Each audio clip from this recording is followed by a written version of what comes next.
4月2号下午和晚上的时候，你们在哪里？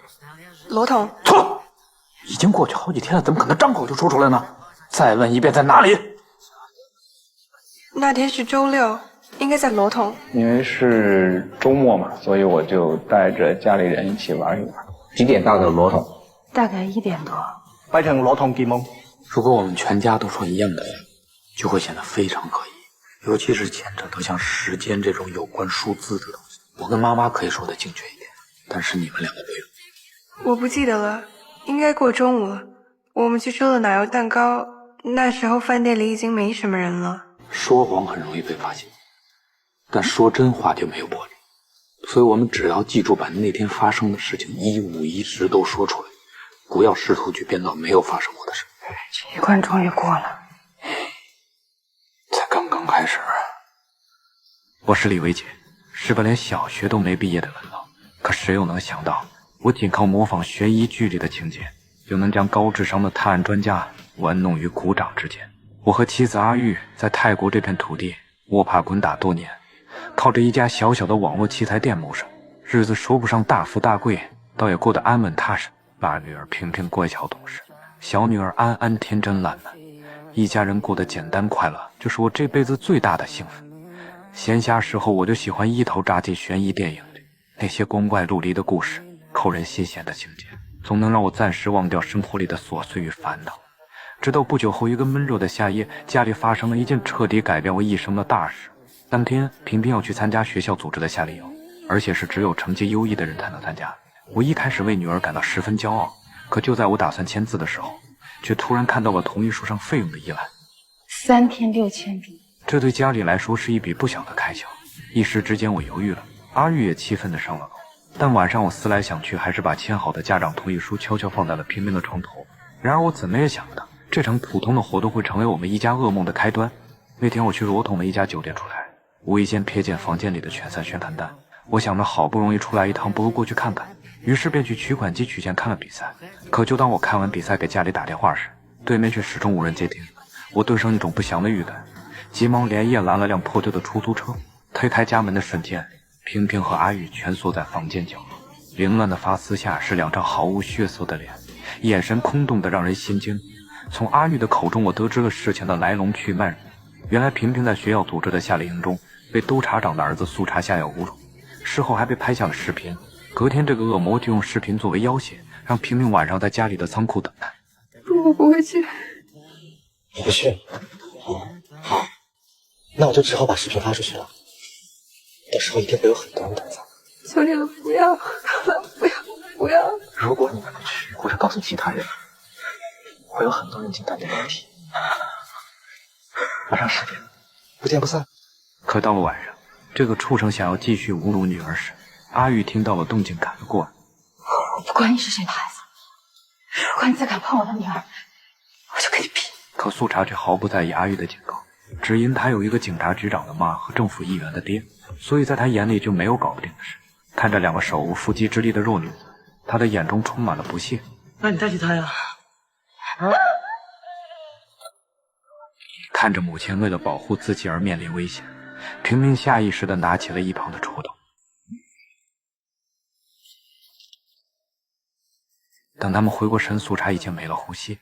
阿玉想去替平平顶罪，可他不知道的是，就算他去自首，连坐牢的机会都没有。不但如此，我们一家人都会受到牵连。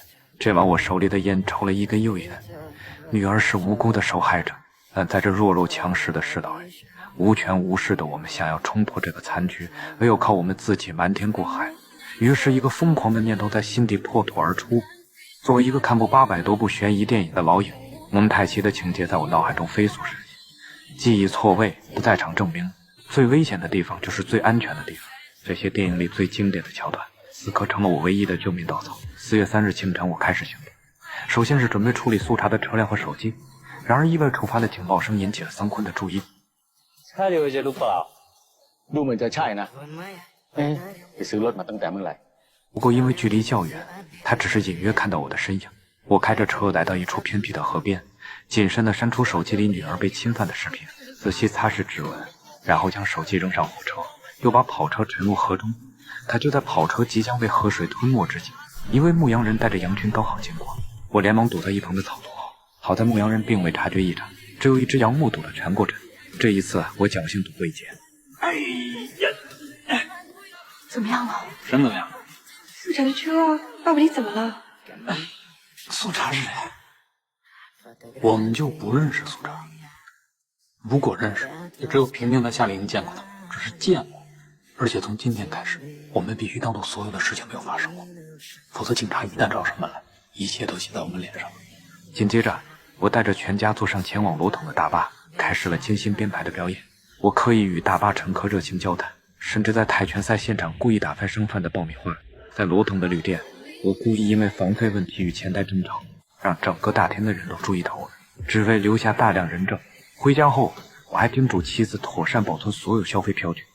要想过这一关，还有好多事要做。很快，生活看似恢复如常，我也接到了为警察局铺设网线的大事。包工头与三坤发生冲突，我上前解围却惹怒三坤，他掏出手枪。你敢七姐，这么多人踹我！你要干嘛？要开枪打他吗？一声枪响中，我身旁的杨应声倒下，成为这场纷争的替罪羊。另一边，苏茶失踪多日，他的警长母亲心急如焚，发动全局警力展开搜寻。当在河里发现苏茶的黄色跑车时，桑坤立刻想到了我。队长认为他公报私仇，但桑坤仍不死心，拉着队长去找早餐店老板求证。我只看倒车，没看到人。警方查出苏茶失踪前参加的夏令营里有我的女儿平平，而车辆最后出现的地点也在300人。他们将平平叫到警局审问。虽然桑坤言辞激烈、咄咄逼人，可平平始终淡定对答，回答得天衣无缝。最终警方一无所获。只因这些问题，我早已带着全家反复演练过无数次。4月2号下午和晚上的时候你在哪？罗统。错，已经过去好几天了，怎么可能张口就说出来呢？再问一遍，在哪里？那天是周6，应该在罗统。对，记住你是学生。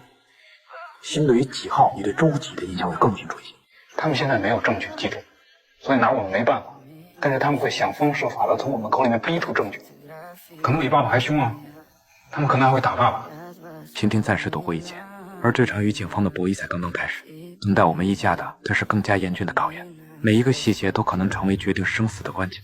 当警察来到家中调查，看到苏茶的照片，我神态自若地表示从未见过，而阿玉却慌乱地移开视线。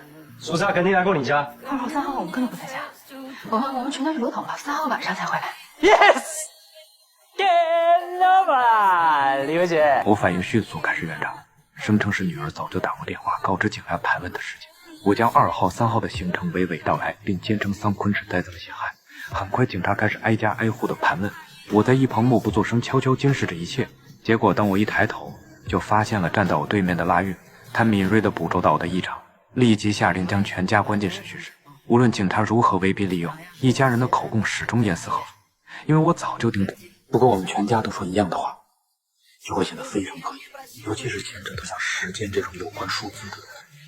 我跟妈妈可以说得清清楚楚，但是你们两个不容易，说谎很容易被发现，但说真话就偏颇了。所以我们只要记住把那天发生的事情一五一十都说出来，不要试图去编造没有发生过的事。由于我平时乐于助人，和街坊邻居都相处得十分和谐，他们都相信我的为人，看到他们纷纷为我们一家鸣不平，警方无奈只能放人。然而死了儿子的拉月还不死心，当桑坤提到我爱看悬疑电影时，他立刻命人整理了我以往的观影清单。不愧是经验老道的警长，他很快识破了我的诡计。可即便拉运推理出事情的真相，却依旧无法突破法律的漏洞。就在警方束手无策时，苏茶的同学从美国归来，他交出了手机里赫然存有那段女儿被侵犯的视频。面对这段足以毁掉儿子声誉、丈夫仕途的证据，拉运陷入两难，最终权力与亲情的纠葛让他失去理智。给我抓回来！不顾一切地将我们一家抓了起来，然后对我们进行残酷的严刑逼供。年幼的小女儿被眼前的暴行吓破了胆，哭着说出了埋尸地点。警方第一时间带人来到了后院，在众目睽睽之下掘开了坟，而这正是我计划中最重要的一步。果然，就当棺材打开的瞬间，周围的气氛顿时凝固。棺材里露出的正是桑坤之前打死的替罪羊，这下彻底点燃了民众的怒火。他们斥责警方只是权势的走狗。此后，小镇里彻底陷入了混乱，人们不再愿意相信警察。然而，顺利赢下棋局的我并不开心。再次去寺庙时，老僧人拒绝为我布施。ขอบใจนะโยมการให้ทานโดยไม่หวังสิ่งตอบแทนใดๆ นับว่าเป็นบุญกุศลที่ยิ่งใหญ่แล้ว 回到家里，看到小女儿把试卷上的70分改成100分后，这个细节如同一根刺狠狠扎进我的心里。我开始怀疑自己所谓的保护，真的没有伤害他最爱的家人了。作为一个父亲，我没有给女儿树立好榜样。其实这世上根本不存在什么完美犯罪，我用谎言保护了家人的自由，却让他们背上了沉重的枷锁。我在与警察的博弈中看似获胜，却输给了自己的良心。最终为了恢复小镇的和平，我顶下了所有罪行。当我从容坐上警车时，小镇居民自发为我送行，他们从未后悔帮助过我。那个改变命运的夏天像一场漫长的噩梦，可我知道噩梦真会醒来，而明天的太阳依然会照常升起。